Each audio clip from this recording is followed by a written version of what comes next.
pouco assim. A gente está trabalhando aquela lógica do que é que ajuda a construir, né, uma igreja madura, uma igreja com maturidade cristã. E essa lição de hoje, que é a 6, trabalha a questão da maturidade doutrinária. E esse é um tema muito relevante para nós metodistas, inclusive. Tá? A ideia de hoje é trabalhar a importância da maturidade bíblica, teológica e doutrinária para a vida e para a missão da igreja a partir da Epístola de Paulo aos Gálatas. Né? Esse é o recorte, é bem estruturadinho, bem fechado, assim, bem específico e tal. Vou pedir que o Luiz ore por nós antes da gente começar e em seguida a gente já vai. Tá? Santo Deus e Pai, nós te damos graças pela manhã desse dia e que podemos estar aqui reunidos nesta videochamada para estudar a Tua Palavra e a lição da Escola Dominical do dia de hoje. Amém. Nós, Senhor, temos tantos pedidos para colocar diante do Teu trono de graça e aqui já mencionamos nosso irmão Adair, Cecília e a filha, mas tantos outros, Senhor. Centenas de pessoas, milhares de pessoas que estão padecendo nesse momento. Nós te rogamos, Senhor, a Tua graça, a Tua misericórdia. Nós dizemos que eleison, porque sem a Tua misericórdia é impossível continuar vivendo. A Tua graça é melhor que a vida. E nós colocamos nesta manhã as nossas vidas e a vida dos nossos familiares nas Tuas mãos. Amém, cada irmão Senhor. e irmã da nossa igreja aqui em Piracicaba, e te rogamos, Senhor, que Tu protejas a todos e todas. Amém, Agora, Senhor, inspira e dá sabedoria à pessoa que vai conduzir este estudo desta manhã. Amém, E nós Senhor. colocamos desde já as nossas vidas, corações e mentes abertos na Tua presença para receber a Tua palavra e as instruções que dela provém. No nome de Jesus Cristo é que nós oramos. Amém. Amém. Bom dia, Sebastião, bem-vindo. Tudo bem? Então tá, Luiz não está mais sozinha. Luiz era o único representante masculino no grupo aí, né, o Sebastião? Eu estava de bendito fruto aqui, agora somos dois. Tá certo. Então vamos lá. Bom, por que esse tema é importante, né? Maturidade doutrinária na igreja, né? Porque o pressuposto é um pouco assim de que não basta apenas a gente fundar igrejas, né? Criar comunidades religiosas e deixar que elas fiquem um pouco entregues, né, a essa lógica do próprio cotidiano das comunidades. Mas é necessário que elas sejam organizadas na perspectiva de crescerem e de amadurecerem. Esse é a compreensão que a gente tem na modernidade já, e na época já se tinha também, de que era necessário criar comunidades cristãs e organizá-las para se fortalecerem, para se manterem fiéis e fortes, e, ao mesmo tempo, para crescerem na perspectiva do amadurecimento na experiência da fé mesmo, né? O segundo pensamento que funda, né, que baseia o estudo de hoje, é a ideia de que uma igreja que caminha rumo à maturidade cristã é uma igreja que se preocupa em conhecer e se fundamentar nas suas doutrinas, no sentido de que as comunidades saibam no que creem, por que creem, né? E qual é o seu papel nessa experiência de vida comunitária, na verdade, né? O texto bíblico que embasa a lição de hoje é o texto de Gálatas 1, de 1 a 9. Essa semana eu até mandei um recado, eu vou falar uma coisinha, Luciana, enquanto tu coloca o texto para nós, tá? Essa semana eu até mandei um recadinho para todo mundo, que o livro de Gálatas é tão pequenininho, ele tem 6 capítulos, que eu estava convidando todo mundo a ler o livro, porque é uma carta interessante, né? Uma carta que fala ao grupo das comunidades, e ela tem uma inteireza muito interessante. Vamos dar uma lida, então, em Gálatas 1, de 1 a 9. Quem pode ler para nós? Suzana pode ler, quem sabe? Ou Luiz, alguém pode ler?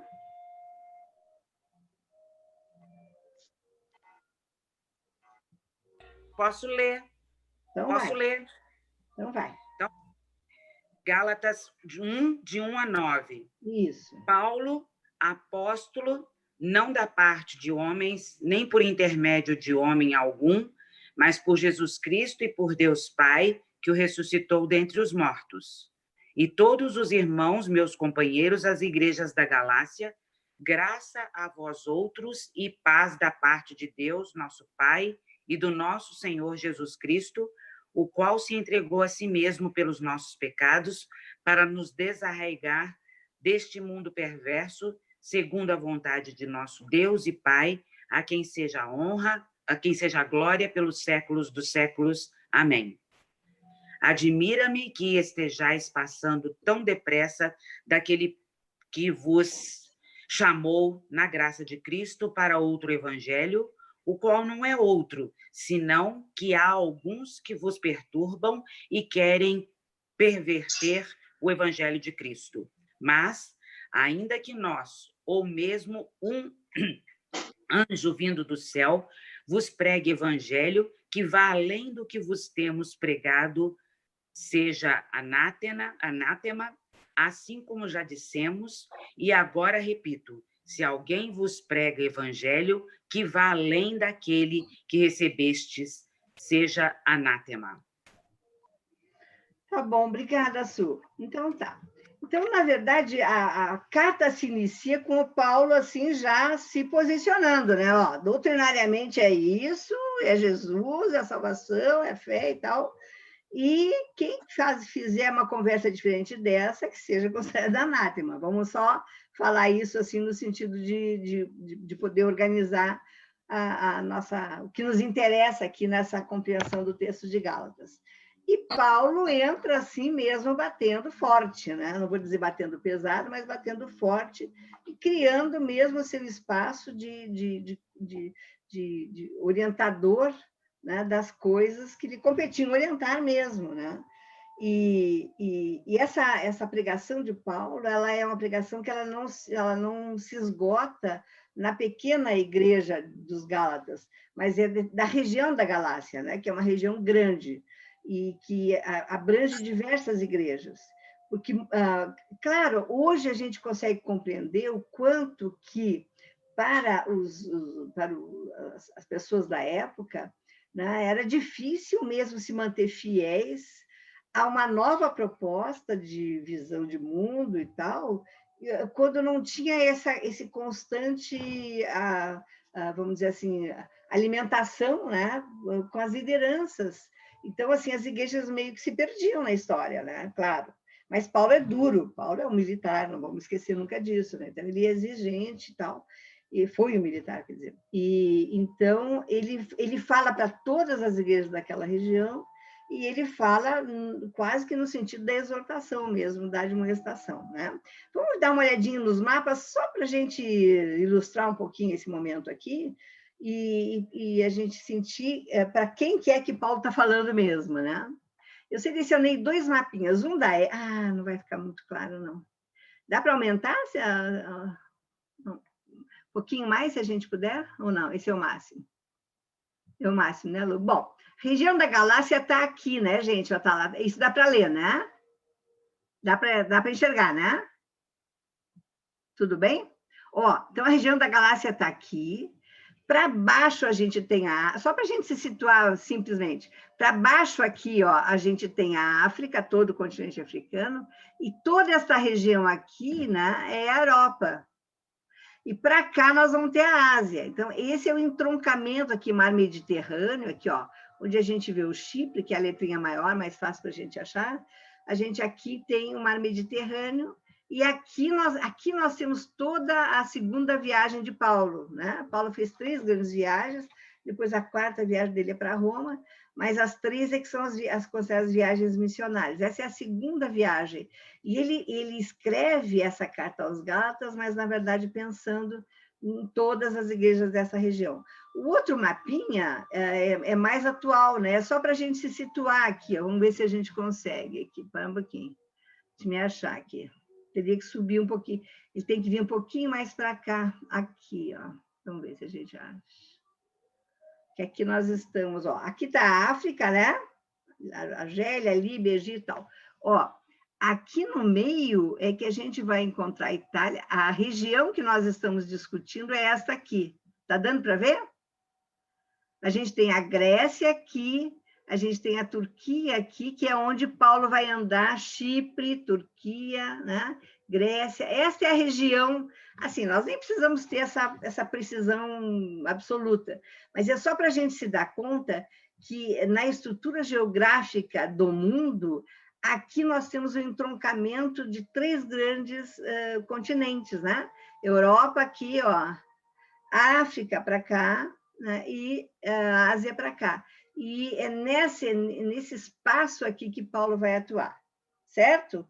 Os mapinhas são bem simples, é só para a gente poder se dar conta de que é dessa região, e eu acho que eu fiz questão de fazer isso também para dizer que é nessa região aqui do Irã, do Iraque, né, que logo vai aparecer, que o Papa Francisco, nesse final de semana, está fazendo uma grande viagem, né? Uma grande caminhada no sentido de criar laços e diálogos com a igreja, com o islamismo, não é? E com a mesma região habitada pelo judaísmo.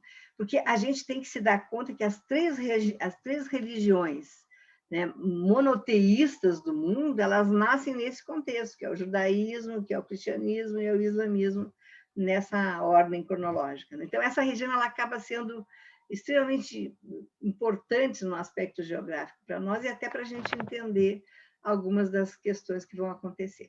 Tudo bem, Lu? Pode tirar, é mais assim para a gente se situar. Depois, se alguém quiser, pega no mapinha lá e vai se localizar. Bom, então tá. A Galácia não é uma região, não é uma igreja, uma cidade, é uma região, né?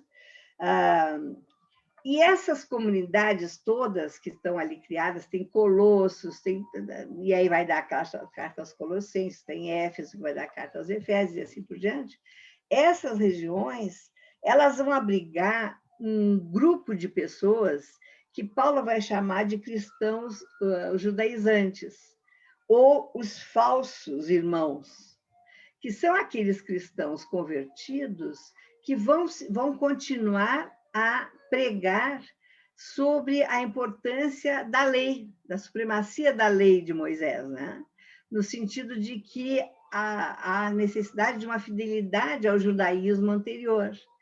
E o grande problema que vai se configurar aí na igreja, entre os Gálatas, é a questão da circuncisão, né? Que esses irmãos falsos, então, que são, na verdade, judeus convertidos, eles vão continuar pregando a necessidade da circuncisão.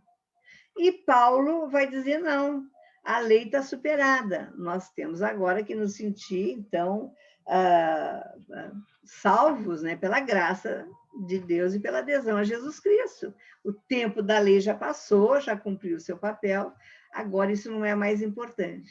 E aí, na verdade, corre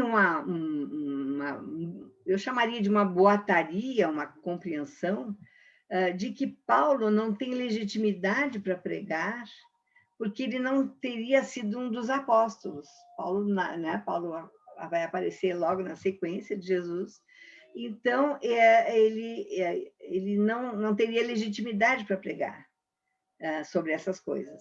E aí, boa parte da carta vai ser uma defesa de Paulo ao seu papel de direito de pregar o evangelho, porque ele vai dizer que ele recebeu do próprio Jesus, na hora da sua conversão, autoridade para fazer a pregação. Então, essa conversa vai um pouco adiante, né? Com Paulo, então, ao se legitimar, resgatando todo o trabalho que ele já tinha feito, as igrejas que haviam fundado e tudo isso, e a própria persistência dele, né, na compreensão da proposta do Evangelho, que isso tudo dava legitimidade a ele para que ele pregasse o evangelho, né? E vai fazer com que Paulo continue assim reforçando a ideia de que a importância, o fundamental mesmo, é a graça de Deus que salva, e não é o cumprimento das práticas da lei. Ele vai, um aspecto que eu achei muito interessante, e eu vou só chamar a atenção, porque amanhã nós estamos celebrando o Dia Internacional da Mulher, é que um dos autores, cuja fonte os autores da revista pesquisaram, vai dizer que Paulo, inclusive, não defendia a circuncisão, porque a circuncisão, a prática da circuncisão, era uma prática que reforçava uma visão masculina, né? Porque é só os homens que podem ser circuncidados, e o sinal da graça, portanto, seria só dos homens, e manteria as mulheres nesse lugar de não proeminência, de não importância. E então a circuncisão era secundária, ela realmente, os que já eram circuncidados, tudo bem, continuavam, mas que os novos cristãos não precisariam se circuncidar, porque essa parte já tinha sido superada, né? Bom, e aí Paulo foi acusado, então, pelos judaizantes de não ter essa autoridade, porque ele vem, na verdade, com vamos dizer assim, com uma pregação que é muito ampla, que é muito interessante, ela é quase moderna, ela é tão ampliada, né, na medida em que ele não reforça as práticas do judaísmo, que ele acaba se tornando, naquele contexto, um moderno mais do que o desejado, vamos dizer assim, né? Bom, aí esse é o contexto, vamos dizer assim, do texto bíblico e desse imbróglio que se cria na igreja dos Gálatas. E Paulo, então, vai reforçar todo o texto de Gálatas. Então, é uma elegia, vamos dizer assim, é um tratado doutrinário sobre a salvação, né, e sobre o quanto que cada um de nós, ao ser salvo, se sente reforçado para seguir adiante nas suas práticas cotidianas. E nesse sentido, então, é que o texto é usado para reforçar para nós aqui a ideia da lição, que é essa ideia da maturidade doutrinária, do quanto que, entre outros elementos, as comunidades cristãs precisam viver e caminhar em busca ou na direção da maturidade doutrinária, né? Nesse sentido, a lição vai dizer para nós assim que a palavra doutrina, que dá, então, a fundamentação para o doutrinário aqui, para a nossa maturidade doutrinária, ela significa sempre ensino e instrução, né? É uma marca fundamental do ministério de Jesus. Jesus sempre esteve instruindo, orientando, né? Vamos dizer assim, ensinando sobre essa nova direção, essa nova visão que a experiência com ele, a experiência de salvação, pode nos trazer. E diante desses problemas todos que são apresentados, né? Era na igreja na Galácia, nas igrejas da Galácia, era fundamental que a gente voltasse, então, segundo a lição, para o eixo doutrinário, porque é só no eixo doutrinário que é possível perceber as diferenças entre o judaísmo antigo, que estava representado lá pelos cristãos judaizantes, e entre o cristianismo novo, esse cristianismo da experiência da fé e da experiência da salvação. Tudo bem até aí? Estamos juntos? Então, tá bom. Quando eu falava isso para os alunos em aula, eu sempre fazia isso. Quando eu queria fazer uma exposição, eu dizia, tá tudo certo até aí? Daí sempre saltava um danadinho e dizia, então terminou, professora? Podemos sair? Eles amavam a aula, né? Bom, Só para brincar.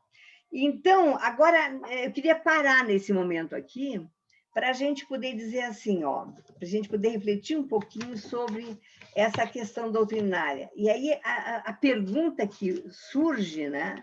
As perguntas que surgem é assim: as questões doutrinárias são realmente importantes na vida da igreja? Elas são fundamentais? Como que elas são? Por que que elas são, né? Qual é a relevância mesmo da questão doutrinária na nossa estrutura religiosa? Eu acrescento aqui a seguinte pergunta, né? Será que as questões doutrinárias elas não nos tornam mais sectários, mais separados, mais afastados dos outros cristãos? Porque nós temos diversas orientações cristãs, diversas comunidades religiosas, né, que têm diferentes ênfases doutrinárias. Em relação, então, às demais religiões, que não são as religiões cristãs, isso não nos afasta? Não seria melhor a gente ter um discurso de aproximação com as demais igrejas e deixar as questões doutrinárias para trás? Vamos bater um papinho aqui sobre isso rapidinho, 10 minutos? A Luciana abre para nós aí. Qual é a importância das doutrinas? Tecnicamente falando, é essa a pergunta. Agora eu queria saudar a Edna que chegou. Só a Edna, né? A Edna que chegou aqui. Quem quer falar alguma coisa? Vamos lá, Luiz. Eu penso que as doutrinas são super importantes em cada igreja ou cada grupo religioso ou em cada família, né, cristã, né? Então nós podemos dizer as doutrinas do metodismo, as doutrinas do presbiterianismo, as doutrinas dos ortodoxos russos, seja lá quem for. O problema é quando as doutrinas se convertem em dogmas, é o dogmatismo. Quando você, ou a igreja, ou a família religiosa entende que ela detém a verdade. Então ela se coloca contra o que o outro tem como verdade e que para ela passa a ser a distorção da verdade ou a mentira. Então aí criam-se as contendas, né? Recentemente, aí por ocasião da Semana de Oração da Unidade dos Cristãos, aqui em Jundiaí, um padre foi afastado da sua comunidade porque levou um pastor a participar na missa de celebração da Unidade dos Cristãos. E na hora da consagração dos elementos da missa, o pastor se manteve no altar junto com o padre e acompanhou e fez uma das orações e tal. Então, isso foi suficiente para que as autoridades católicas ali de Jundiaí, o bispo recebendo a denúncia, afastasse compulsoriamente o padre, porque ele violou artigos da Constituição Católica, que como um protestante celebrando a missa junto com o padre. Então, esse tipo de situação, para mim, é uma questão dogmática e que gera muito atrito, muita contenda, e supera, ou seja, as doutrinas. As doutrinas são instrutivas, são uma baliza para o caminho de determinada igreja, determinada confissão e tal, mas as doutrinas não são absolutas. Em geral, as doutrinas não são absolutas. Agora, quando se absolutiza as doutrinas, então aí se torna dogmático e aí cria o motivo para anatematizar o outro, para amaldiçoar o outro, né? Claro, Paulo aí usa os 2 versículos finais, ele fala e ele repete, né? A Rosa diz para não dizer que ele foi que ele não bateu forte, né? Como é que é? Ele foi realmente enfático, né? Naquela questão. Mas, claro, aqui tem um pouco de diferença disso que eu falei, né? Em relação a doutrinas e dogma, né? Entretanto, os dogmas tendem a excluir o outro e a colocar o outro do outro lado, né? do lado errado, digamos assim. Uhum. Sim, tá. Aqui tem uma coisa importante que a gente volta depois. O que mais que a gente pode dizer sobre as doutrinas, gente? O que mais que... Vai lá, Dalene.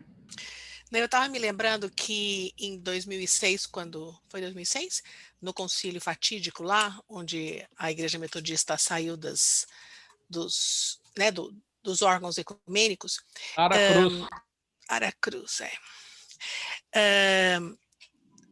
a partir daquele concílio surgiram vários documentos, né, e estudos a respeito e tal, e eu estava até querendo achar aqui, mas está meio de longe, um texto que o Bispo Adriel publicou orientando a respeito dessa questão doutrinária. Assim, ele colocava bem assim nesse estudo, né? Que só quem tem firmeza doutrinária consegue se relacionar ecumenicamente, né?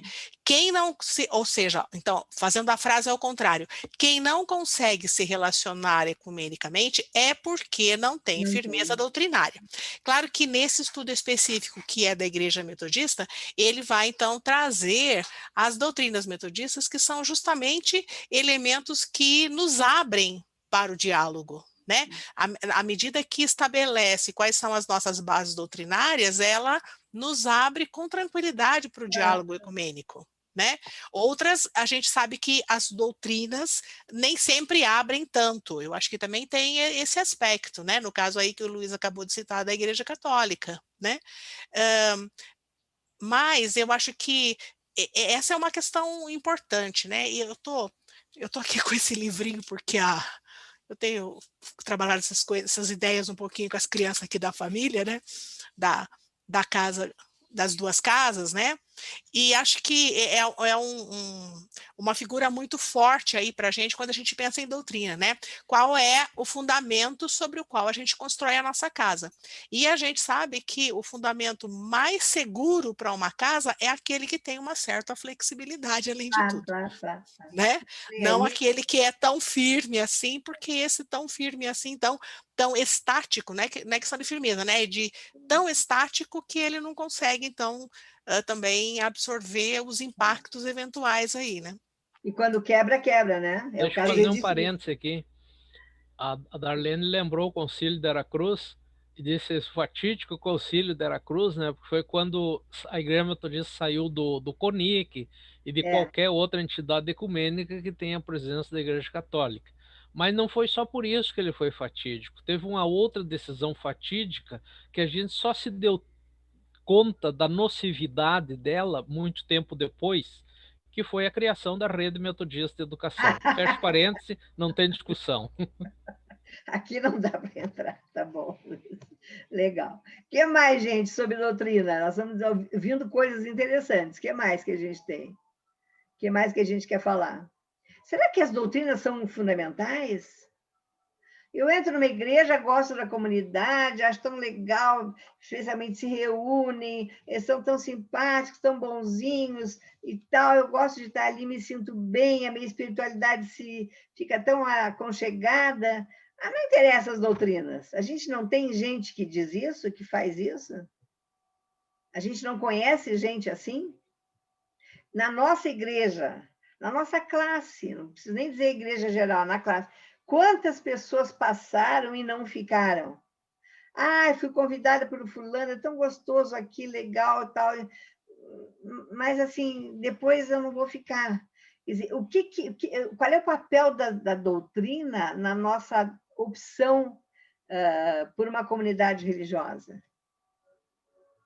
Ou isso não é relevante, gente? Rosa, eu acho que é por isso que as pessoas não se firmam, às vezes, na igreja. Elas entram, que nem você disse, ficou simpático, gostou do grupo e tal, mas daqui a pouco ela já vai embora, vai procurar outra coisa, né? Não tem a preocupação de estudar um pouco as doutrinas, saber se está bem de acordo com aquela que ela pensa, tudo. Então, é assim, uma pessoa que entra e sai, vai procurar outra, não estou contente aqui, porque eu gosto de igreja que dá muito valor para o louvor, que gosta de bater palma. Então, é bem interessante isso mesmo, né? Acho que quem fica, e a doutrina eu acho que tem que fazer parte da nossa vida, mas ela não tem que ser assim, a gente ficar escravizado por isso, né? Sim. A gente sabe, concorda, mas também tem que ser bem elástico para estar com outras denominações, né? Legal. Zoé, tu queria Rosa, falar uma coisa, impressão minha? Sim, fale. O Luiz quer falar. Diga primeiro Zoé. a Zoé, depois eu falo. Vai, Zoé. Eu concordo plenamente com a Inayá e fico até me questionando se nós, metodistas, estamos com a doutrina da igreja bem clara na nossa mente. Se isso, o que a gente aprendeu, a gente ainda lembra, se a gente segue isso, sabe? E aí vem essa questão. Às vezes a pessoa chega na igreja, gosta realmente do ambiente, mas aí, quando ela toma conhecimento da doutrina, às vezes não é aquilo que ela quer, porque ela não quer ter compromisso com a igreja. E até com os que já estão na igreja. Eles não têm muito conhecimento da doutrina, aí quando vem o conhecimento, eles... mas não é bem isso que eu quero, quer dizer, não assumem o compromisso, e aí sai. Eu acho que a doutrina deve ser importante, não aquela coisa assim, que nos separe dos outros, mas que nos dê uma linha, uma visão de caminhada, firme realmente. Legal. Sim, Zé, tá bom, vamos juntando isso tudo. Luiz, quer falar de novo? Então, eu acho que aquilo que eu tinha dito lá no começo, a doutrina, elas são balizas, né, para a nossa caminhada, elas vão nos dando um rumo, um norte. Claro, dentro daquilo que é a característica da nossa família. Pensando em famílias mesmo, né? Cada família tem um jeitão, né? Um modo de vida, como é que se reúne, tem os seus costumes de família. E no caso das igrejas ou das confissões religiosas, cada confissão tem o seu rumo, o seu norte. Agora, a gente vê de vez em quando realmente, até na igreja metodista, né? Doutrina não me interessa, o Wesley para mim não me interessa, eu sigo a Cristo. Eu não tenho placa de igreja, eu sou de Cristo. E acaba se perdendo muitas vezes pelo caminho. É bom lembrar, eu sempre lembro daquela frase de Wesley, né? Quando ele diz: preguem a nossa doutrina, inculquem a experiência, estimulem a prática, reforcem a disciplina. São 4 coisas aqui: doutrina, experiência, a prática e a disciplina. E ele conclui: se vocês pregarem somente a doutrina, o povo será antinomiano. Se pregarem somente a experiência, ele será entusiasta. Se pregarem somente a prática, será fariseu. E se vocês pregarem tudo isso e não reforçarem a disciplina, o metodismo será como um jardim cuidadosamente cultivado, porém sem cercas, exposto à destruição de porcos selvagens. Então isso ele recitou ele falou, né, numa carta um pequeno artigo, né, que ele enviou a um pregador chamado Nicholson Square, na Escócia, e ele enfatiza esses 4 pontos, né? Doutrina, experiência, prática e disciplina. Muito bom essa tua colocação aí, Luiz, ajuda bem a gente, né? Fala, Liaya. Não, achei ótimo isso. Nunca tinha parado para pensar. Foi muito então, vamos repetir aqui: doutrina, experiência, prática e disciplina. Prática e disciplina, né? Isso é Wesley, né, gente? Isso é o inglês do Vou século. Colocar lá no nosso grupo essa citação. Bem legal, Luiz. Então, vamos lá. E põe a fonte também, tá, pra gente. Bom, então vamos ver se a gente consegue juntar isso, né? A revista nossa, ela encaminha para a seguinte ideia, né? Bom, Se as doutrinas são importantes, então é necessário que a gente fique atento a alguns princípios, né, que podem nos ajudar nisso que a gente chamaria de um crescimento doutrinário. Essa é um pouco a ideia. E aí ela traz algumas ideias, vamos dizer assim, alguns encaminhamentos, aos quais eu vou depois, a partir da nossa conversa aqui, acrescentar outras coisas. Mas, assim, o primeiro princípio que a revista aponta para nós diz assim, ó, que é preciso que a gente diferencie doutrinas de costumes. Eu tinha sempre uma experiência muito interessante na Unimep, quando eu dava aula de teologia, porque o grupo de alunos que a gente tinha, que tinha procedência assim, de Assembleia de Deus e de outros grupos religiosos, mais na linha do pentecostalismo, sempre entendia doutrina como os costumes. Então, doutrina para muitos deles era não cortar o cabelo, se apresentar corretamente, não usar maquiagem. Isso era a doutrina da igreja. Eles diziam isso com toda a experiência deles.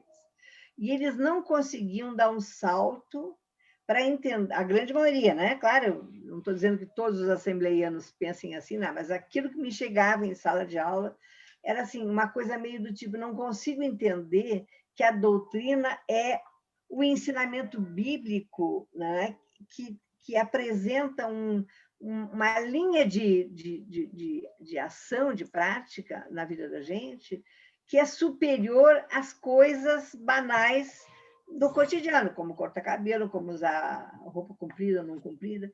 Então, assim, entre costumes e doutrinas, isso tudo estava muito embaralhado na cabeça deles. E eu acho interessante a gente se dar conta aqui, porque a revista aponta para nós uma coisa bem legal para a gente entender isso. Ela diz assim, o conceito de doutrina no nosso texto aí da revista, que a revista é um ensinamento com base bíblica, né, que se torna uma regra de fé e uma prática essencial, e a expressão que eles usam é inegociável, no sentido de que é estruturante. A doutrina tem base bíblica e tem uma regra de fé estruturante para a vida do cristão, no sentido de negociar, eu não posso abrir mão, senão eu perco a minha estrutura de experiência religiosa. E costume, segundo a nossa lição, é tudo aquilo que diz respeito, né, à identidade da comunidade ou da denominação e que necessariamente não tem um respaldo bíblico. Ele tem mais marcas culturais que, na verdade, podem ser trocadas e não são essenciais. Então, os costumes são aquilo que define a minha prática cotidiana na comunidade religiosa e que, de tempos em tempos, ele pode, como na sociedade, na vida familiar e assim por diante, pode ser trocado. É como se fossem valores meio não perenes, né? Práticas que a gente vai realizando, o almoço de domingo, que depois não tem o almoço de domingo, mas tem a live de domingo, que substitui o almoço, quando não pode, e assim por diante. Coisas contextuais, vamos dizer assim, que os costumes são da ordem do contexto e da conjuntura que a comunidade religiosa vive. Enquanto que nas doutrinas, as doutrinas são estruturantes. E aí eu vou para a fala da Aline, que ela é muito legal, né? Eu só convivo com o outro quando eu tenho uma estrutura clara daquilo que eu considero fundamental. Então, conviver com o outro que não tem aquela estrutura, ou que tem uma outra estrutura, não faz diferença nenhuma. Eu vou me manter e vou conviver com a estrutura do outro. Então, doutrinariamente, cada um de nós precisa ter o seu conjunto, né, de orientações que tem fundamentação bíblica, porque somos cristãos, então ali está o nosso fundamento mesmo, não é? E que vamos dizer, quando nós nos apossamos dessa estrutura doutrinária, ela não nos afasta do outro, mas ela exatamente solidifica o nosso modo de ser cristão e nos ajuda no convívio com o outro, que é diferente, e com quem eu posso e devo, né, trocar as minhas figurinhas todas, sem nenhuma dificuldade. A impossibilidade de conviver com a diferença, ela está diretamente ligada à minha fragilidade estrutural doutrinária, né? Então, esse é o primeiro ponto que a revista nos avisa, assim, ó, tem princípios para a gente poder ser forte na doutrina. O segundo princípio, que está lá na revista nossa, é que é importante que a gente julgue o que a gente ouve, mas não no sentido de excluir, no sentido de analisar e avaliar o teor literário, o teor doutrinário. Então, as coisas com as quais eu vou conviver, que são diferentes da minha, eu preciso analisar e avaliar para ver o quanto que tem de, vamos dizer assim, de teor doutrinário correto naquilo. Eu não posso pensar que o modo de ser cristão metodista, ou presbiteriano, ou luterano, é o mesmo que o modo de ser cristão no catolicismo ou em outras denominações cristãs, ou mesmo no islamismo, ou mesmo no judaísmo, assim por diante. Há modos diferentes de ser cristãos e que eles estão vinculados às doutrinas de cada uma dessas igrejas. E isso é relevante por quê? É só relevante por uma razão, porque dá estrutura para o meu modo de ser cristão. Não porque seja melhor ou pior do que o que os outros praticam, mas aquilo me identifica, é a minha identidade religiosa. Eu já falei mais de uma vez aqui, torno a falar hoje, que eu acho que é um exemplo que ajuda a gente. Quantos cristãos, amigos nossos, da nossa própria igreja, brincam assim, ó, e doutrinariamente não se dão conta que o que dizem é uma coisa completamente fora da doutrina metodista ou da doutrina cristã. Que é assim, na minha segunda vida eu quero ser cachorro, quero ser gato, porque eu trabalho muito, não quero ser mulher, porque trabalho... Não é uma brincadeira muito comum entre as pessoas. Na minha segunda, quando eu vier de novo, eu não quero ter isso. Bom, isso não é doutrina cristã. Isso não é. Mas é errado? Não, não é errado, mas não está no conjunto das minhas visões de mundo, né, que identificam a doutrina cristã. Isso é um espiritualismo que traz uma outra vertente histórica, e aí é uma outra coisa. É menos bom? Não, não quer dizer que é menos bom, mas é diferente. Então, se eu tenho uma amiga espírita, e eu particularmente tenho várias, eu estou sempre muito atenta, porque na conversa, não é? Nós não podemos misturar uma coisa com a outra. Não dá para misturar uma coisa. Se a gente misturar, a gente perde a identidade doutrinária. Estou sendo clara ou não? Eu não estou propondo que a gente tire o outro do processo, de forma alguma, ao contrário. Eu acolho o outro na sua diferença, naquilo que ela tem, e cresço, inclusive, que aprendo, ouço, dialogo, converso. Eu não tenho que ter receio dessas práticas, que não são as das doutrinas, vamos dizer assim, cristãs. Mas eu tenho que ter clareza, né, que são coisas diferentes. Senão, a gente mistura e perde a identidade cristã. Então, a segunda questão é essa, é julgar o que se ouve, no sentido de analisar e avaliar esse teor doutrinário. O terceiro desses princípios é, claro, o óbvio que já está pressuposto, conhecer bem a doutrina da sua igreja. Então, assim, ó, as antigas classes de catecúmenos, né, que a gente tinha nas igrejas locais antes, elas eram belos cursos que passeavam, né, que apresentavam para o novo crente, para a pessoa que estava se aproximando da igreja, não só as doutrinas metodistas, mas os costumes metodistas, aquilo que podia ser diferente, aquilo que não é relevante a ponto de ser determinante na minha estrutura como metodista, mas apresentava as doutrinas, a história do metodismo, né? E aí incluía o Wesley aqui como grande doutrinador. Bom, aí as coisas pegavam sentido, não é? Eu me lembro que a gente levava assim 5, 6 meses fazendo curso de catecúmenos, para exatamente instruir as pessoas, e quando elas aderirem com consistência estruturante, né? E também com abertura de pensamento, que é aquilo que caracteriza o Wesley. Né? Então, por que a gente estudava? Porque ele reforçava que nós tínhamos que conhecer a doutrina, mas que tínhamos que dialogar com todas as grandes denominações religiosas, né? E não só as grandes, as pequenas também. Né? E, por último, né? Ao conhecer as credenciais, ao fazer esse exercício de conhecer a doutrina da igreja, conhecer também aqueles que se apresentam, né, em nome de Deus. Quais são as credenciais desses pastores, das pastoras, dessas lideranças que se apresentam como as lideranças em nome de Deus, né? Nós, na Igreja Metodista, temos uma estrutura muito clara, né, sobre quem são as nossas lideranças. Claro, a gente está sempre no risco, no perigo de negociar banalizando isso. Algumas comunidades que a gente tem notícia banalizam essas questões. Mas, assim, de forma geral, na estrutura da Igreja Metodista, a gente é atento a isso. Mas a lição apresenta isso como um problema, né?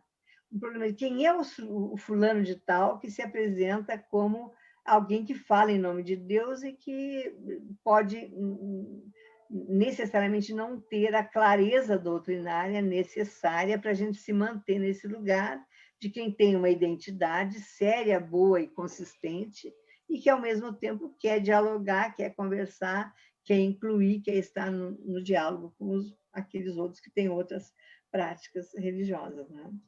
E aí, assim, nesse sentido, o reforço maior é de que a maturidade doutrinária nos vem muito, né, com o desejo de aprender sempre mais sobre a fé. Então, no sentido de que essa expressão, a maturidade doutrinária, vem com o desejo de aprender sempre mais sobre a fé, vem para solidificar essa nossa prática muito comum na Igreja Metodista, que é o estudo, né? Estudar é aprender sempre mais, é abrir portas sempre novas sobre aquilo que a gente supõe que já sabe. E que, na realidade, quando a gente põe na discussão, põe na leitura, põe na pesquisa, a gente amplia, não é? E está sempre nesse jogo de que a experiência da fé não é uma experiência que fecha, mas é uma experiência que abre. Para falar uma linguagem bem grosseira, né? Não é emburrecedora, mas ela é sapiencial. Assim, ter fé não é parar de pensar. Ter fé é estar sempre aberto para as outras coisas novas que redimensionam a nossa experiência de fé. Diz também que a maturidade doutrinária vem com a convivência com as pessoas cristãs maduras e equilibradas, sejam elas, para nós aqui, metodistas ou não. A maturidade cristã vem com o convívio, né? Vem pelo convívio com pessoas maduras e equilibradas na fé, tanto metodistas quanto de outras denominações, porque a gente vai aprendendo a conviver com as diferenças e vai solidificando a visão doutrinária que nos qualifica, que nos identifica, que nos dá esse sentido de específico, né? A especificidade da nossa fé. Né? Vem pelo conhecimento claro da palavra de Deus. Então, assim, não dá para ser cristão sem ler a Bíblia, né, gente? E não dá para ser cristão só decorando versículozinho no fim de semana. Porque se a gente não é atento ao texto bíblico, a gente inclui no texto bíblico um monte de coisa. Inclusive, na orientação para os professores na lição de hoje, tinha um exercício muito divertido, eu não fiz só para a gente não perder muito tempo, mas era assim, era selecionar alguns versículos bíblicos e alguns ditos populares e lançar para o grupo dizer quais deles eram bíblicos e quais não eram. Porque tem um monte de coisa que a gente vai repetindo, né? E que não tem nenhum fundamento bíblico, que a gente diz que é. E a mesma coisa que acontece com os grandes autores hoje, que na internet são driblados, né? E aparece lá texto do Fernando Pessoa, que nunca Fernando Pessoa escreveu, de outros autores, enfim. E os vivos ainda conseguem, às vezes, se defender, mas os mortos não conseguem. Então, aquela fake news dos textos, né? A mesma coisa acontece com a gente, né?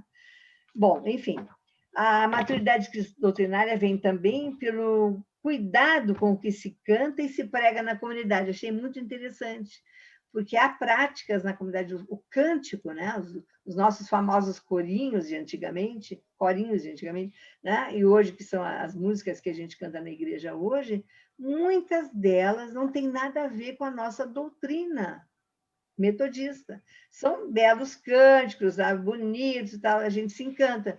E quando a gente vai examinar o texto que a gente canta, a gente descobre que eles não têm nada a ver com aquilo que é a nossa doutrina metodista. Então, a gente precisa ter um cuidado muito grande. Isso, assim, eu me lembro que quando a gente tinha igreja local, o mestre tinha um cuidado muito grande, e isso é mesmo uma coisa que a gente tem que fazer, né? Tem que ter essa preocupação de selecionar aquilo que, pela arte, pela manifestação artística, reforça a nossa doutrina de fé, e não cria outros elementos. E a mesma coisa, né, aquilo que se prega, bom, quanto ao que se prega, então não temos nada que discutir, né? É óbvio que é assim. É necessário que a pregação seja doutrinária. Porque se ela não for, então a pessoa está fora do lugar. A pessoa que está pregando realmente não está com a consistência necessária, né? E claro que a maturidade doutrinária vem pela ação do Espírito Santo, ajudando a discernir aquilo que não procede de Deus. Evidente, nós não somos só uma associação de pessoas, nós somos uma igreja.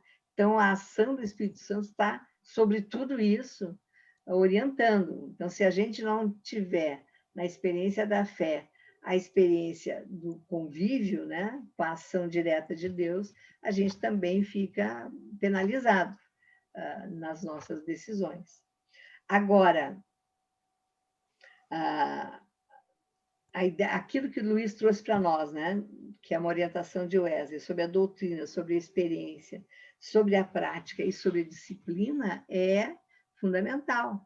Um pastor assim, atento, ele não só vai pregar doutrinariamente e vai estar junto ao grupo de música, selecionando, né, as doutrinas cristãs, mas ele vai estar também atento na correção disciplinar da comunidade. Né? Se, às vezes, algumas ideias que não são específicas desse eixo estrutural doutrinário metodista começam a ganhar força, e é preciso que a comunidade, que o responsável pela comunidade esteja atento. Às vezes não é ele, pastor, ou até porque isso acontece em grupos menores, mas alguém da comunidade precisa fazer essa correção.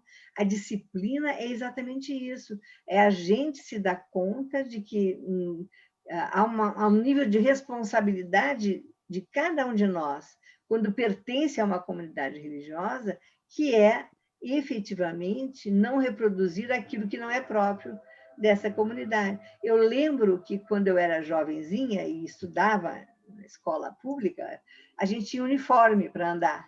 E eu me lembro tanto assim de não uma nem duas, mas milhares de admoestações que a gente recebia das lideranças dentro da escola, dizendo: quando você está portando o uniforme da sua escola, você tem que estar agindo de acordo com aquilo que você aprende aqui. Você não pode fazer bagunça, você não pode fazer nada que envergonhe, entre aspas, não é, a escola que você pertence, porque tem o uniforme, tem o nome, tem a identidade daquela comunidade. Eu me lembro disso, assim, que me seguia, né? Que aquilo estava dentro da minha cabeça. Eu não posso, eu estou usando o uniforme, né, da minha escola, que era uma coisa externa, só para meninada, para jovenzinhos e tal, mas que ajudou a gente a entender que os grupos aos quais a gente pertence, eles têm uma identidade que é própria, e que isso, de alguma maneira, identifica o todo, né? Então, assim, a doutrina, na verdade, entra aqui como esse elemento que estrutura, que identifica e que não impede, ao contrário, capacita para o convívio para as demais comunidades religiosas que têm as suas estruturas, as suas doutrinas, o seu modo de pensar a religiosidade. Ok? Ok. É uma lição hoje muito redondinha, vocês se dão conta, né? É uma lição, assim, ela não é uma lição daquelas anteriores que a gente divaga, vai para outro lugar e tal. Não, ela é uma lição afirmativa, né? Afirmativa de valores e de coisas que a gente precisa ter claro. Para mim, o mais fundamental hoje seria se cada um de nós saísse da aula de hoje com clareza da diferença entre doutrinas e costumes, né? O quanto que no nosso convívio coletivo humano nós temos elementos que são da estrutura e elementos que são da conjuntura, né? Da conjuntura assim, do cotidiano. Hoje se faz isso, amanhã não se faz, e assim por diante, porque é coisa conjuntural, não afeta a forma como eu vivo a minha experiência de fé cristã. Fala, Luiz. Bom, já estou me coçando aqui para falar outra vez, né? De fato, isso que você menciona é fundamental aqui. A diferenciação, ou melhor, a clareza entre costumes e doutrinas. Agora, voltando ao nosso ambiente metodista, as pessoas geralmente têm muita dificuldade em diferenciar essas duas coisas. Eu acho que as classes de catecúmeno realmente têm deixado a desejar, possivelmente, né, em enfatizar tudo isso. Por exemplo, no metodismo existem 3 regras gerais, as chamadas regras pétreas. Isso são costumes, não são elementos doutrinários, né, mas são os costumes dos metodistas, claro que são para nós pétreas, né, como metodista. E quem sabe quais são? Não sei. Alguém sabe? Não é aquela coisa de fazer o bem, evitar de fazer o mal e alguma coisa assim? Bom, traduzindo para o português como está nos cânones, inclusive, como a gente deveria ter aprendido nas classes catecúmenos, né? Primeiro, não praticar o mal. Segundo, zelosamente praticar o bem. E terceiro, atender às ordenanças de Deus. Claro que o Wesley, quando escreveu isso, ele colocou isso um pouco diferente, especialmente na segunda e na terceira, mas tem a ver com como o metodismo brasileiro aqui traduz nessas 3 pequenas frases. Então, Wesley colocou assim: não praticar mal algum, fazer todo o bem possível. Isso. Observar todos os preceitos de Deus relativos ao culto a ele devido. Eu vou mandar para vocês aí no grupo a bibliografia sobre isso. Agora, as doutrinas do metodismo. Então, isso aqui também está lá no site da Igreja Nacional, né? Tem uma pequena introdução e aí coloca as principais doutrinas, né? Sobre a Bíblia, sobre Deus, sobre a criação humana, o pecado original, sobre a graça preveniente ou a graça preventiva, sobre o livre-arbítrio, sobre o arrependimento, sobre a justificação pela fé, sobre a santificação, sobre o evangelho social, e depois sobre os sacramentos, né, batismo e santa ceia, e segue sobre a Trindade, sobre, enfim, tudo que está lá nos chamados 25 artigos de religião do metodismo histórico. Vou mandar o link também, vocês podem entrar lá e ler. E são doutrinas. E vou agregar um link para um livrinho que é fundamental no metodismo, que é do bispo Max Stocks, né? As crenças fundamentais dos metodistas. Pode baixar esse livrinho. Tem um outro do Santo Huberto Barbieri, que também foi publicado aqui na Unimep, se não me engano. E eu não lembro direito o título, se não me engano, eram Doutrinas Fundamentais do Metodismo, alguma coisa assim. Um livrinho fininho, azul, de capa azul. Tentei achar aqui na minha estante, não achei. Então, costumes e doutrinas. E, claro, o metodismo tem outros costumes, mas os fundamentais, desde o Wesley, são esses: não praticar o mal, zelosamente praticar o bem e atender todas as ordenanças de Deus. Isso, por isso se identifica um metodista. Não é à toa que a gente chora e lamenta, né, alguns rumos que a igreja está tomando, porque a gente tem um material de fundamentação tão rico, tão interessante, eu acho que o metodismo é efetivamente uma religião que propõe o diálogo, né? Eu acho que isso é fundamental. E a lição de hoje, para mim, me toca muito, porque eu acho que o metodismo é essa religião que ajuda a construir uma identidade pessoal e aponta, né, para o convívio social. E o convívio social inclui o outro que tem outras práticas religiosas, além de outras práticas políticas e sociais e assim por diante. Ele joga para fora, né? Não é uma religião que o joga para dentro, né? Que se encolhe. E a gente, às vezes, nesses últimos anos, tem visto uma mudança tão brusca de orientação da igreja geral. Bom, aí é outra. Esse é um processo que dói, né? Um pouco. Fale, Lu. Não, eu estava pensando, acho que desde a lição passada, que isso que você está falando, né? O jeito que a nossa igreja se encontra hoje, e assim, as lições parecem que nem estão sendo feitas por essas pessoas que estão hoje, porque elas estão apontando muito para o que realmente é o metodista. Então, é interessante pensar, né, que isso está vindo da igreja. Não sei se estou conseguindo ser claro o que eu estou falando. Apontando para a doutrina, para a importância e tal, e assim, na prática a gente vê tudo, né? É meio cortada. Claro. Tua fala ficou meio cortada, Lu. Mas acho que a ideia que tu está querendo dizer é que as lições elas vão sendo apresentadas como se apresentando já essa rachadura, né? É isso que tu quer dizer? Ou não apresentando? Eu não peguei. Não, eu acho que é o contrário. As lições, pelo que não sei se é porque estão sendo dadas por nós, por pessoas que pensam mais ou menos iguais, elas estão indo assim, como se elas estivessem indo na direção certa, mas a prática que está sendo feita tem sido outra. É isso que eu estou querendo dizer. É isso mesmo.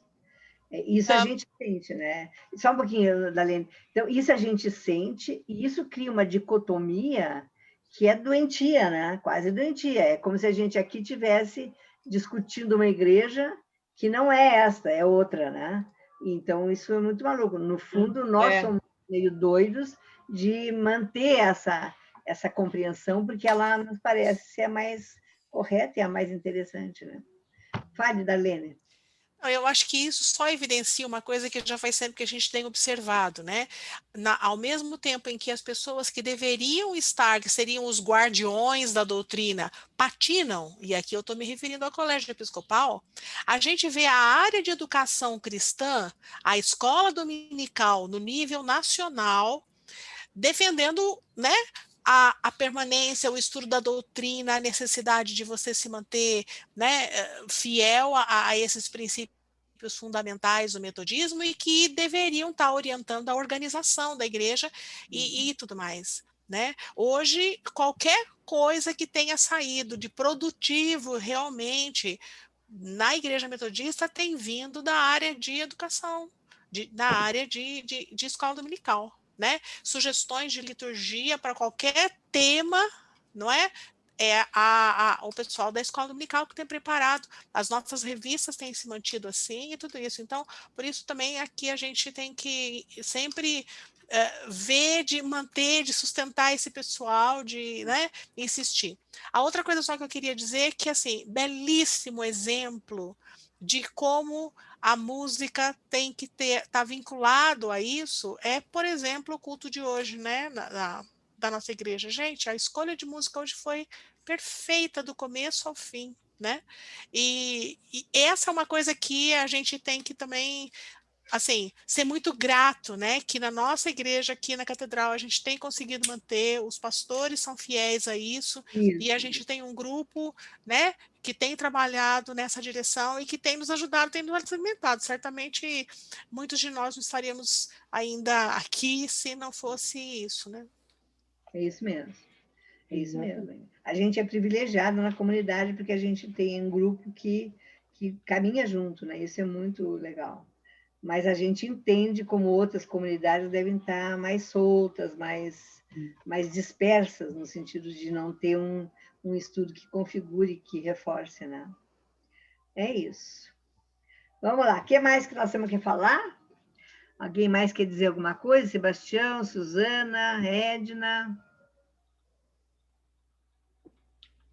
Eu queria dizer a respeito da revista. Eu recebi, a Darlene fez gentilmente levar lá no escritório da Rosália, e eu gostei muito da revista.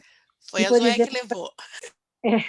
para É, mim, Zoé. por exemplo, que sou uma pessoa leiga, que não tenho profundidade com vocês, é uma maravilha você ter a revista, Nossa, porque você consegue acompanhar todo esse estudo, você aprofunda. Para mim, por exemplo, isso aqui é fundamental, porque quem não tem esse preparo que vocês têm, fica solto, a gente não sabe aonde que a gente vai mais aprofundar. Então, você lendo tudo isso daqui, foi uma maravilha. Eu que quero dizer, bom. como a Darlene disse, que quem fez a revista, que é o pessoal da Escola Dominical, está de parabéns, É porque verdade. leva a gente a se aprofundar nessa história da doutrina, que a gente, enfim, não está muito ligado, às vezes, isso, porque faz tanto tempo que já estudou e já não está nem lembrando tão bem. Então, foi fundamental. A revista está espetacular. Que bom que tu está dizendo isso, Nayara. Eu sou uma defensora roxa da revista. Eu acho que todo mundo tem que ter a revista na mão, porque é outra coisa a gente ter a revista na mão, dá bem isso, fundamenta, a gente se localiza, né? Ó, essa é a edição, hoje nós estamos na edição da 6, mas para trás já teve essa, para frente vai ter aquela. Por mais que a gente aqui tente apresentar, tente dizer, se perde, né? Porque o que se ouve se perde muito mais do que aquilo que se lê. E a leitura tu pode voltar, tu pode reorganizar, ver de novo, volta ali. Na verdade, a revista é um estudo bíblico semanal que a gente tem. Se a gente pegasse a revista e fizesse aquilo que é a orientação da revista, de cada dia, ler o texto do dia, olhar a revista, vai no outro dia ler o outro texto. No domingo não precisava nem professor, né? Cada um de nós já teria absorvido. É que as pessoas não fazem, está tudo certo, a gente faz aqui. Mas, assim, é uma maneira da gente avançar muito fortemente, e é bem feita, é bem, né? Os textos bíblicos são bons, enfim. Que bom que tu tem esse testemunho e é bom que todo mundo tenha também. Eu adoro, eu não sei viver sem a revista. Até para mim tem que ter o papel onde eu consulto, onde eu vejo, onde eu risco. A minha é toda riscada. E eu guardo, né? Porque depois, quando me chamam para fazer um estudo aqui ou ali, tem estudos prontos, a gente revisa, faz ajustes, adequações e apresenta para aqueles que não estudaram, que não viram, né? Muito legal. Fala, Luiz. Eu só lembrei de uma outra coisa que eu queria mencionar, que é lá do começo da tua exposição, não é, Rosa? Sim.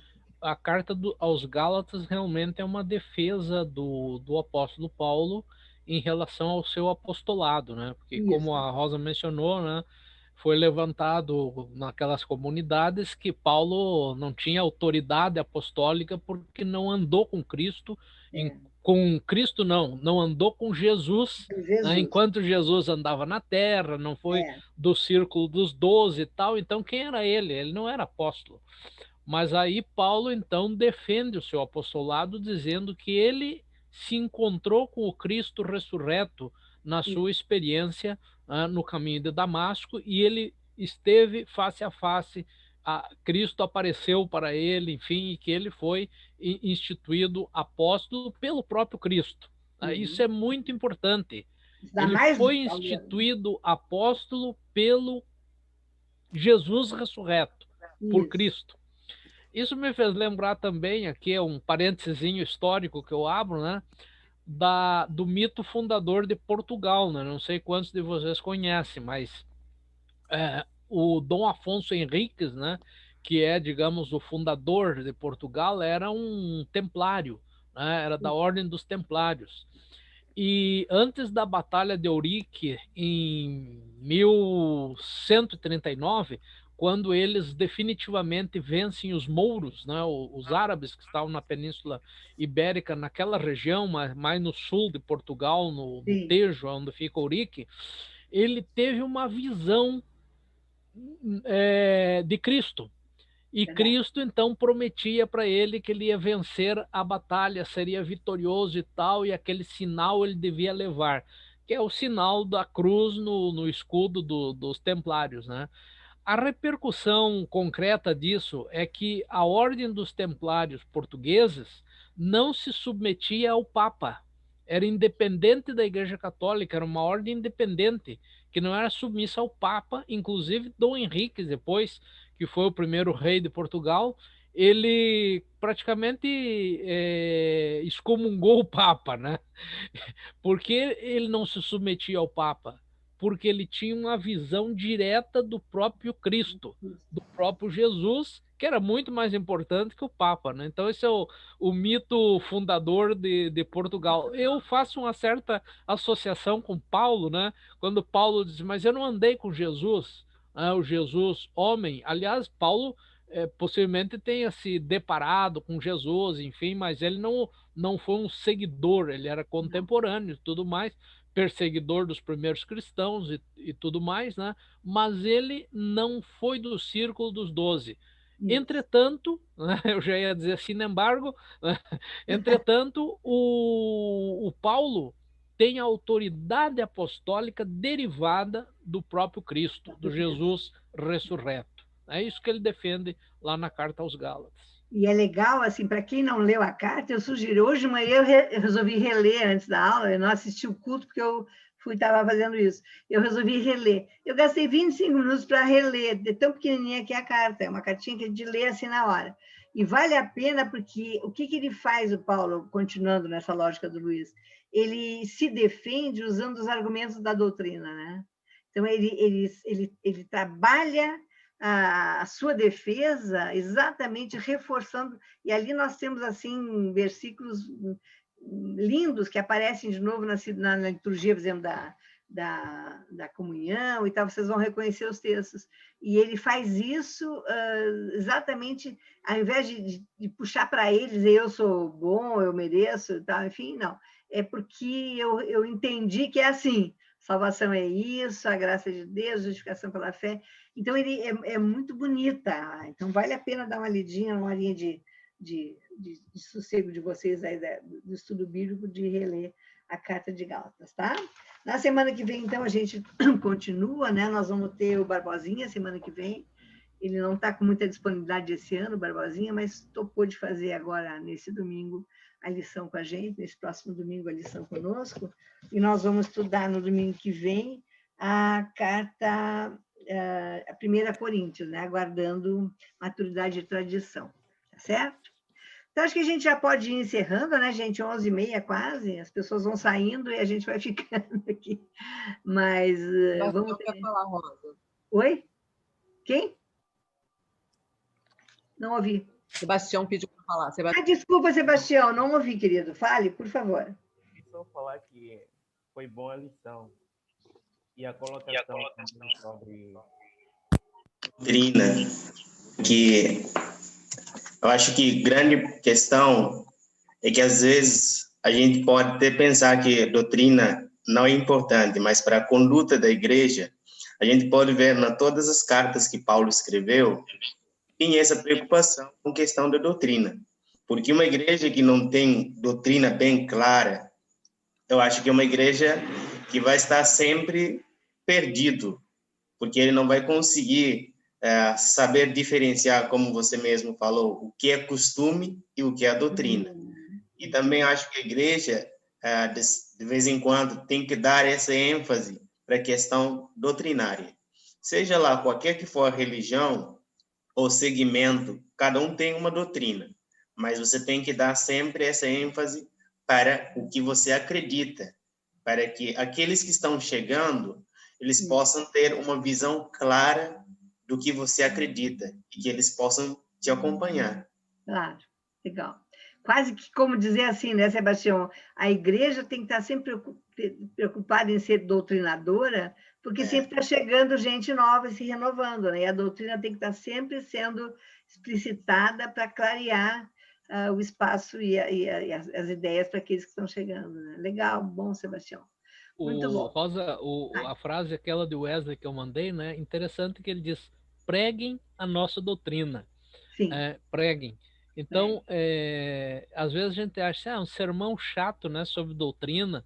Não, é fundamental. É um espaço de ensino também a pregação. Mas o outro, digamos, espaço privilegiado para nós metodistas de doutrinação, de ensinar a doutrina, é a escola dominical. Claro. Sim. Sem dúvida, né? Exatamente. E é interessante que se a gente pensa numa igreja que se renova, que está sempre recebendo gente nova, o espaço doutrinador, entre aspas, sem essa conotação fechada, mas doutrinador como um elemento que explicita as coisas, ele pode ser um espaço de diálogo com as outras correntes doutrinárias, né? E aí todo mundo cresce, porque a gente acolhe o outro, explica para o outro, faz as diferenças de uma para outra, enfim, é sempre um espaço de educação mesmo, de ensino, né? Mesmo que aquela pessoa que chega não acabe não ficando porque não se acertou com aquela doutrina, com aquela forma de ver o mundo e a realidade, que bom, né? Ela sai esclarecida sobre como que é aqui e como pode ser em outro lugar, né?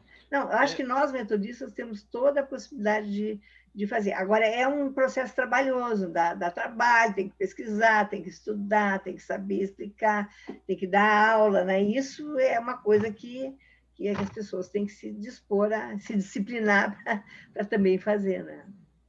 É isso, gente. Podemos terminar? Oi? É o elemento estruturante, mas não fechado, não fechado, cerrado, né? Ele é expansor. Em diálogo com outros. Com outros tem que estar mantido. Aliás, isso que eu sempre digo, no metodismo a gente tem essa firula que é fundamental, porque o Wesley é um sujeito que é forte e que briga pelas suas ideias, no sentido de que ele exige dos seus pregadores cuidado, estudo e tal, enfim, né? Ele é sério nisso, ele é disciplinado, e, ao mesmo tempo, ele é aberto para o novo que o outro traz. Isso é típico do metodismo. Isso, assim, a gente procura em outras comunidades religiosas e meio que não encontra. Mas no metodismo ele tem essa amplitude e essa estrutura que caracterizam. Para mim, isso é aqui. Eu sempre digo isso. É aquilo que me fez ficar metodista, né? Eu sempre conto, com 17 anos eu era católica, carola mesmo, de ir à missa todos os dias. Eu era assim, eu tinha uma espiritualidade muito minha, não tinha nada a ver com família, minha família não tinha nada a ver com isso. Era eu que ia. E quando eu encontrei no metodismo essa estrutura, que é uma estrutura de estudo, né, de pesquisa, e ao mesmo tempo essa abertura, eu me entreguei, assim, foi uma coisa que foi uma conversão diferente, não foi uma conversão, porque eu já tinha uma espiritualidade muito clara, mas foi uma conversão às ideias de Wesley. Sou apaixonada por Wesley, né?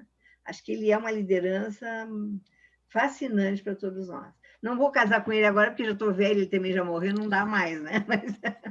Mas que eu sou apaixonada, eu sou. Fale, Luiz. Rosa, uma coisa puxa a outra, né? Só para encerrar aqui. Estamos aqui que nem uma roda de chimarrão, vamos Eu acho que o dia esse fim de semana, né, tem um símbolo importantíssimo para a humanidade. Eu acho que o Papa Francisco é meio wesleyano, sabe? Nossa, sim. Essa celebração dele lá em Ur, né, um lugar de onde Abraão teria saído, com outras religiões e com muçulmanos de duas tendências, sunitas e xiitas ali presentes, é um símbolo fundamental para a paz da humanidade. É verdade mesmo. Ele vai ser excomungado, hein? Eu fiquei o fim de semana... Só se for pelo Papa anterior, que ainda está vivo, né? Exatamente. Mas eu fiquei o fim de semana todo vendo as notícias, né, que vinham na televisão e orando para que não houvesse nenhuma tragédia, né? Porque a gente sabe que também é um grupo que tem os seus deslizes, seus desmandos, mas parece que está tudo certo e graças a Deus tudo se resolveu. Podemos terminar? Vamos lá? Dalene, tu quer orar por nós, para a gente terminar e pedir a Deus essa semana boa para a gente? Nós te agradecemos, Senhor, por esse tempo que tivemos de estudo, de troca de ideias e de lembrança, de celebração, porque nós temos buscado um ensino que tem salvado as nossas vidas. Amém. Nós Senhor. pedimos, Senhor, por todos da classe, pelas outras pessoas que têm procurado se orientar conosco também, que sejam também abençoados nesse estudo e possam permanecer no testemunho fiel. Em nome de Jesus. Amém. Amém. Amém. Lembrando, né, pessoal, que pela orientação aí dos entendidos pesquisadores, nós vamos enfrentar as 2 piores semanas agora, né, com a questão do coronavírus. Vamos orar muito, porque vai ter muita gente. E se encerrem em casa. Se encerrar em casa, essa é a palavra. Boa semana, queridos. Tudo de bom, Obrigada. Tá? Tchau, tchau. Até domingo. Adorei Beijo. a aula. Que bom. Tchau, Beijo. tchau. Tchau, tchau.